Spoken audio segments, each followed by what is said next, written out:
नमस्कार साथियों, स्वागत है आप सभी का अंकित इंस्पायर्स इंडिया पर। मैं हूं अंकित अवस्थी। आप है मेरे साथ में एक अंतरराष्ट्रीय खबर पर चर्चा करने के लिए। खबर है कि तालिबान को अब आतंकी समूह की लिस्ट से हटाने का प्लान कर रहा है रशिया। जी हां साथियों, रूस के सूत्रों की खबर है कि Russia to remove Taliban from terror list, यानी आने वाले समय में इसे टेररिस्ट के लिस्ट से हटा दिया जाएगा। ऐसी स्थिति में वो तालिबान जिसने अमेरिका की नाक में दम कर दिया था, वो तालिबान जिसने अमेरिका को कई सालों तक रेगिस्तान के अंदर, सूखे के अंदर परेशान किया था, अब वो क्या करने वाला है, रशिया उसके साथ क्या व्यवहार रखने वाला है। साथ ही साथ एक और खबर जो यहां पर बनती है वो ये है कि रूस के स्टैंड के बाद भारत अपना स्टैंड क्या रखेगा, और अगर रूस के साथ भारत निकल पड़ा तो फिर बेचारे इनका क्या होगा। तमाम बातें आज के सेशन में, लेकिन तब तक पोल में एक क्वेश्चन का आंसर दीजिए कि हमारा पड़ोसी देश अफगानिस्तान राजधानी क्या है। कमेंट बॉक्स में आंसर दीजिए। तब तक मैं कुछ जरूरी जानकारी साझा कर लेता हूं। रोजाना हमारे एक अन्य यूट्यूब चैनल अपनी पाठशाला पर एक सेशन होता है रियल न्यूज एंड एनालिसिस के नाम से। आप जाकर उसे ज्वाइन कर सकते हैं, फ्री ऑफ कॉस्ट है। यहां पर बहुत ही बेहतरीन जानकारी तमाम प्रकार के फील्ड से, साइंस से, इंटरनेशनल रिलेशन, पॉलिटी, सोसाइटी, इन सब से डिस्कस की जाती है। हमारा कंटेंट अपनी पाठशाला.com वेबसाइट पर उपलब्ध है, और हमारे रिकॉर्डेड बैचेस जो कि जीएस के हैं उसमें 1499 के अंदर अपनी पाठशाला एप्लीकेशन पर उपलब्ध हैं। साथ ही साथ हमारे हैंड रिटन नोट्स भी आप लोगों के लिए एप्लीकेशन पर उपलब्ध हैं, जिन्हें आप ऑर्डर घर पर मंगाकर कर सकते हैं। साथियों, तालिबान के बारे में चर्चा करें, लेकिन इसके बारे में एक बड़ी इंटरेस्टिंग कहानी पहले बैकग्राउंड में जान लेते हैं, फिर हम आज के बारे में आगे बढ़ेंगे। साथियों, जहां तक बात होती है तालिबान की कि तालिबान कैसे बना, इसका शाब्दिक अर्थ तो हमारे कई सेशंस में पहले भी साझा किया जा चुका है कि छात्र जो तालिब ले रहे हो, शिक्षा ले रहे हो, छात्रों का समूह तालिबान कहलाता है। लेकिन तालिबान आतंकी संगठन कैसे बना, थोड़ा सा इसके बारे में जानते हैं। कहानी बहुत पुरानी है, लेकिन उसको समझने के लिए मैप को समझना बहुत जरूरी होगा। एक बार के लिए जरा मैप पर नजर डालें आप।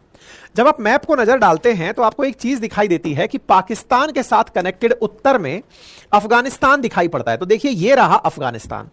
अच्छा, अफगानिस्तान से उत्तर की तरफ ये जो छोटू मोटू देश आपको दिखाई दे रहे हैं, ये सभी छोटू मोटू देश कभी एक साथ रूस के हिस्से हुआ करते थे, जिसे हम यूएसएसआर के नाम से जाना करते थे, सोवियत रूस कहते थे। जैसे सोवियत रूस 1991 से पहले किर्गिस्तान, कजाकिस्तान जैसे कुल 15 देशों का एक समूह हुआ करता था। आज उस सोवियत रूस की लीगेसी को रशिया लेकर चल रहा है, लेकिन रशिया समेत कुल 15 देश सोवियत रूस के 1991 में टूटने के बाद बने थे। ठीक है, तो सोवियत रूस के दौर की बात है कि जब अफगानिस्तान हुआ करता था तो सोवियत रूस की चाहत थी कि वो अफगानिस्तान पर भी अपना कब्जा कर ले, यानी कि अफगानिस्तान एक तरह से भारत का और सोवियत रूस का बफर स्टेट हुआ करता था। आप ऐसे समझिए कि जब अंग्रेज भारत पर राज कर रहे थे तब भारत पाकिस्तान तक हुआ करता था, लेकिन उससे आगे जो अफगानिस्तान है यह सोवियत रूस से बचाने का बफर स्टेट हुआ करता था। यानी कि यहां पर दोनों मिलकर चलते थे, जैसे भारत और चीन के बीच में नेपाल और भूटान। ठीक है, अफगानिस्तान पर सोवियत रूस ने कब्जा करने का सपना देखा 1979 में। अच्छा, एक चीज और मैं आपको बता देता हूं। जब सेकेंड वर्ल्ड वॉर खत्म हुआ, ये कई बार मैं आप लोगों को याद दिला चुका हूं कि सेकेंड वर्ल्ड वॉर खत्म होने के बाद में सेकेंड वर्ल्ड वॉर के अंदर जो मित्र राष्ट्र थे अमेरिका और सोवियत रूस, ये युद्ध खत्म होते ही यानी 1945 के अंदर ही एक दूसरे के दुश्मन बन गए। यानी कि अमेरिका और सोवियत रूस एक दूसरे की खिलाफत करने लगे थे, जिसे आप लोग कोल्ड वॉर के नाम से जानते हैं। सोवियत रूस ने 1979 में अफगानिस्तान पर कब्जा कर लिया। अफगानिस्तान पर जब इन्होंने कब्जा किया तो भाई ऑब्वियस सी बात है कि अमेरिका को यह कैसे बर्दाश्त होगा कि एक देश पर कब्जा हो जाए और अमेरिका से कोई सहायता ना मांगे।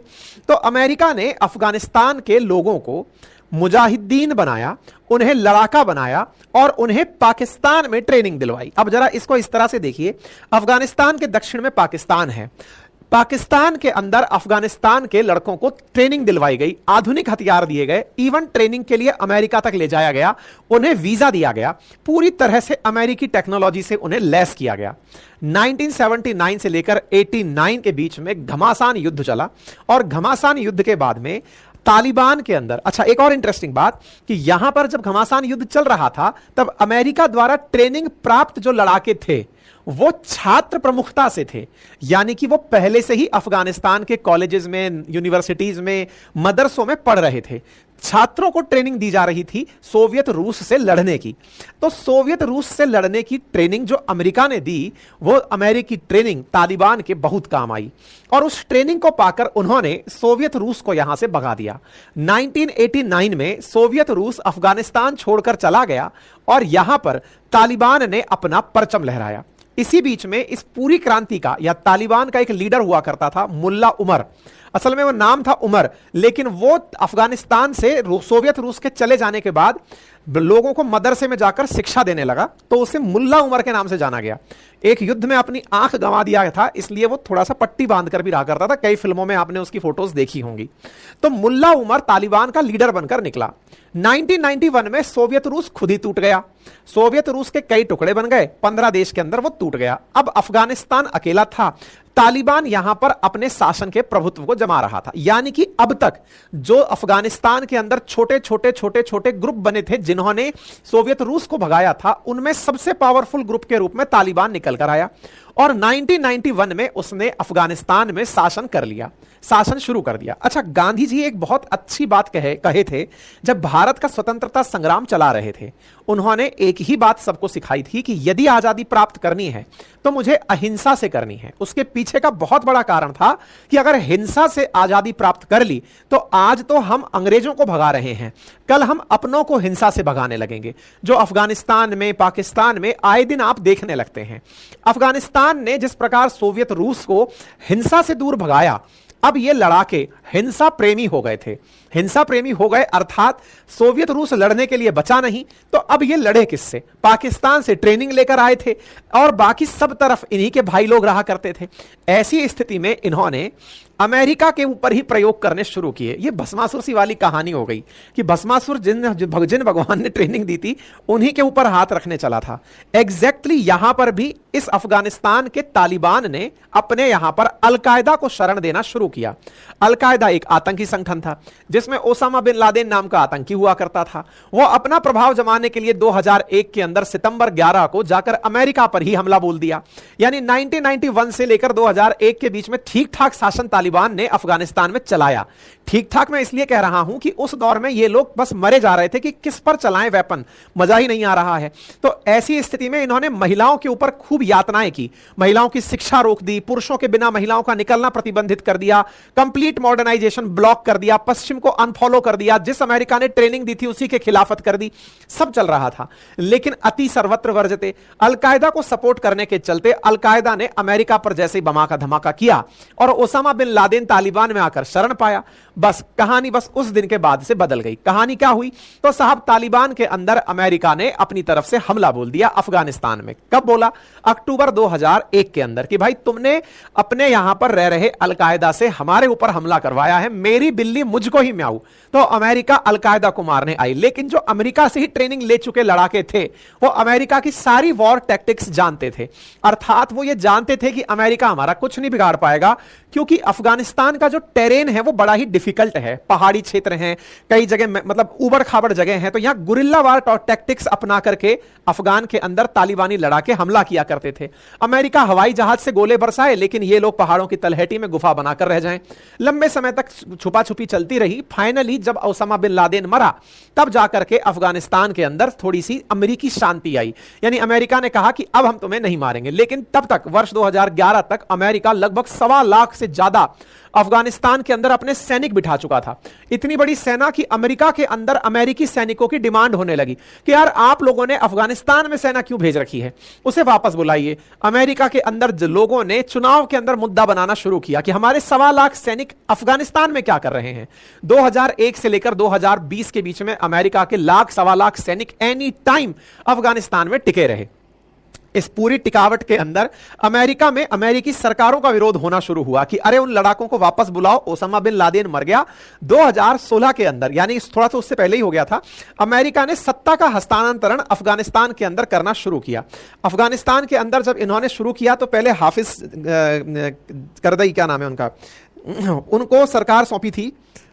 करजई, हामिद करजई को सबसे पहले सरकार सौंपी। हामिद करजई का एरा ठीक चला। फिर अशरफ गनी को सरकार सौंपी। लोगों को चुनाव लड़ा करके अशरफ गनी को सरकार के अंदर बिठाया। अशरफ गनी 2016 में अमेरिका से बोलते हैं कि सर, शासन तो हम चला लेंगे अफगानिस्तान के अंदर, अफगानिस्तान अपना शासन चला लेगा, लेकिन आप यहां पर रहिएगा जरूर, यानी नाटो फोर्सेस यहां पर जरूर रहें, तभी हम चला पाएंगे। 2016 में अशरफ गनी ने अमेरिका को परमानेंट वहां एक तरह से बिठाकर रख लिया, लेकिन तालिबान को यह चीज पसंद नहीं आ रही थी, इसलिए वो गुरिल्ला वॉर टैक्टिक्स अपना करके अमेरिकियों को मारना शुरू किए। अमेरिकी अपनों को मरता देख जबरदस्ती में किसी एक देश के अंदर डेमोक्रेसी की स्थापना के लिए खामखा अपनों की जान गंवा रहा था। अब उसका कोई मकसद तो बचा नहीं। अल्टीमेटली अमेरिका के डोनाल्ड ट्रंप ने निर्णय लिया कि भाई समझौता करो तालिबान से और यहां से निकल लो। फाइनली यही हुआ कि सितंबर 2020 तारीख तय की गई कि हम यहां से निकल लेंगे। अगस्त के अंदर आते आते 15 अगस्त 2021 में अमेरिका संपूर्ण अपने सैनिक लेकर के बाहर निकल गया और तब से लेकर अब तक अफगानिस्तान में तालिबान का ही शासन चल रहा है। यानी कि अफगानिस्तान में जो सबसे पावरफुल इस समय अगर कोई चीज है तो वो तालिबान है।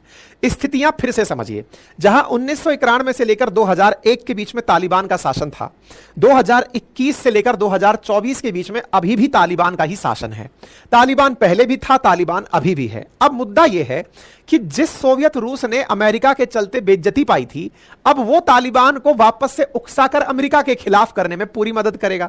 इसलिए न्यूज बनती है कि क्या तालिबान को मान्यता देगा रूस, अर्थात रूस क्या तालिबान के आतंक को आतंक ना मानकर उन्हें अच्छा बच्चा मानेगा? आंसर है जी हां। 5 से 6 जून के बीच में सेंट पीटर्सबर्ग में रशिया के अंदर एक इवेंट होने जा रहा है, एक इकोनॉमिक फोरम की मीटिंग होने जा रही है।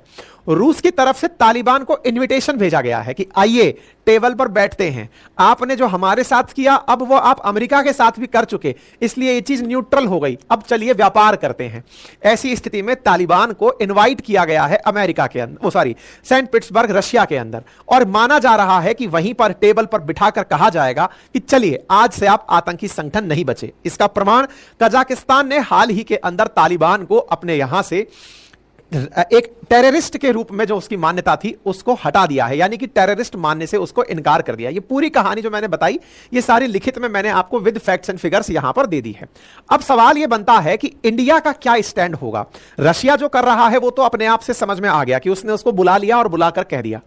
इंडिया पहले ही तालिबान के साथ एक सॉफ्ट रिलेशन लेकर चल रहा है। इंडिया ने ऑलरेडी अपनी एम्बेसी काबुल के अंदर ओपन कर दी। जब तालिबान का शासन 2021 में यहां परचम पकड़ने लगा, इंडिया ने इतना पैसा लगाया था अफगानिस्तान में कि भाई किसी तरह से यहां पर भी हमारा प्रभुत्व रहे ताकि पाकिस्तान को काउंटर करने में थोड़ी मदद मिले। तो ऐसी स्थिति में जब इनके यहां भूकंप आया, भूखमरी फैली, तो इंडिया वालों ने अपनी एम्बेसी वर्ष 2022 में ही यहां पर स्थापित कर दी। अर्थात भारत का डिप्लोमेटिक रिलेशन यहां पर चल रहा है। दूसरी तरफ अफगानिस्तान की जो लोकतांत्रिक सरकार हुआ करती थी, यानी कि वो अशरफ गनी के टाइम की जो सरकार थी, वो गनी की सरकार ने इंडिया में अपनी एम्बेसी क्लोज करी, क्योंकि अब तालिबान को आना था। जो सरकार लोकतांत्रिक रूप से बनी हुई थी अमेरिका के प्रभाव से, उसे मिटाना था। तो अफगानिस्तान ने पिछले ही साल अपनी एम्बेसी इंडिया के अंदर बंद करी। भारत ने जब इनको आवश्यकता पड़ी तो अपनी तरफ से गेहूं भेजा। हालांकि पाकिस्तान को बड़ी दिक्कतें आई कि साहब आप इतना गेहूं क्यों भेज रहे हो, कहीं ऐसा ना हो कि अफगानिस्तान आपके साथ में आकर हमारे खिलाफ हो जाए। लेकिन इंडिया ने अफगानिस्तान में आई हुई तालिबान सरकार को बहुत अच्छे से हैंडल किया। इंडिया ने बाकायदा जब अपना हाल ही में ईरान के साथ चाबहार की डील को लॉक किया 10 साल के लिए, तो ऐसी स्थिति में तालिबान ने कहा कि यह बहुत अच्छा काम हुआ।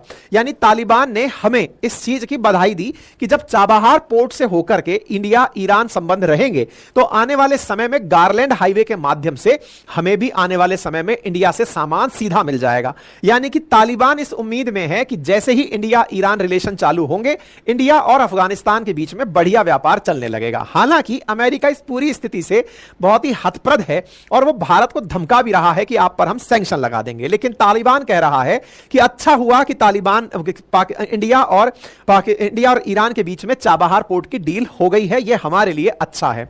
साथ ही साथ अब न्यूज निकलकर आती है कि रशिया तालिबान को अपने यहां से टेररिस्ट ग्रुप से बाहर निकाल देगा। रशिया के लेवरोव ने कहा है कि असली पावर अफगानिस्तान में तालिबान है। ऐसी स्थिति में क्यों ना अफगानिस्तान को बुलाया जाए इकोनॉमिक फोरम की मीटिंग में। 20 साल बाद इसको इनवाइट किया जा रहा है, 5 से 6 जून के बीच में। इसके पीछे का कारण निकल के आया कि रूस से तेल खरीदना चाहता है अफगानिस्तान। अब चूंकि यहां पर तेल का मामला है, यानी कि व्यापार का मामला है, ऐसी स्थिति में रूस और अफगानिस्तान के रिश्ते सामान्य होते जा रहे हैं। तालिबान अपनी तरफ से हाल ही में इंडिया के साथ भी अपने रिलेशन नॉर्मलाइज करने का प्रयास कर रहा है। अफगानी डिप्लोमेट निरंतर भारत के टच में है और इंडियन डिप्लोमेट लगातार तालिबान के टच में हैं। अजीत डोभाल साहब जो हैं वो अफगानिस्तान की सिचुएशन पर लगातार नजर बनाए हुए हैं ताकि पाकिस्तान को काउंटर किया जा सके। एक और जो ह्यूमैनिटेरियन जेस्चर तालिबान ने दिखाया वो ये है कि अफगानिस्तान में जो अपना घर छोड़ चुके सिख और हिंदू थे उन्हें उनकी जमीन को वापस तालिबान लौटा रहा है कि आप लोग आइए और यहां आकर बसिए, क्योंकि इंडिया का ह्यूमैनिटेरियन और जो सकारात्मक रवैया है ये अफगानिस्तान को समझ में आ रहा है। और अफगानिस्तान को यह भी समझ में आ रहा है कि पाकिस्तान अफगानिस्तान में अशांति फैलाकर अमेरिका से पैसे लिया करता था। उसका प्रमाण भी दिखाई दिया जब अमेरिका के कहने पर पाकिस्तान ने बड़ी संख्या में अफगानिस्तानियों को पाकिस्तान से भगा दिया। हाल ही में कुछ तस्वीरें वायरल हुई थी, अगर आपको याद हो तो हमने इस पर सेशन भी किया है कि पाकिस्तान में बसे हुए जो अफगानिस्तानी थे, पाकिस्तान ने आरोप लगाया कि ये लोग यहां आतंक फैलाते हैं और ऐसा कहकर के इन्हें यहां से भगा दिया। तो ऐसी स्थिति में तालिबान और पाकिस्तान के बीच काफी ज्यादा हीटेड डिबेट रही है, बहुत ज्यादा रिश्ते जो हैं वो एज पर रहे हैं। इन दोनों के बीच में एक दो बार तो मतलब आपस में एक दूसरे पर गोलाबारी भी हो चुकी है। भारत तालिबान के साथ आगे क्या रिश्ते रखता है यह बदलते हुए जियोपॉलिटिक्स का एक बड़ा उदाहरण बनने वाला है। बाकी आप इस विषय पर क्या सोचते हैं अपनी राय कमेंट बॉक्स में जरूर दें। बस एक ही रिक्वेस्ट कर सकते हैं कि आप जाते जाते चैनल सब्सक्राइब कर दें, क्योंकि आप में से अधिकांश व्यूअर्स ने हमारे सेशंस को सुना तो है लेकिन सब्सक्राइब नहीं किया हुआ है। सब्सक्राइब करने पे 0.19 सेकंड का समय लगता है, बस क्लिक करना है, बेल आइकन दबा देंगे तो नोटिफिकेशंस भी पहुंच जाएंगे। बाकी हमारे एक अन्य यूट्यूब चैनल अपनी पाठशाला पर आप पहुंच सकते हैं। हमारे कोर्सेज लेने के लिए अपनी पाठशाला एप्लीकेशन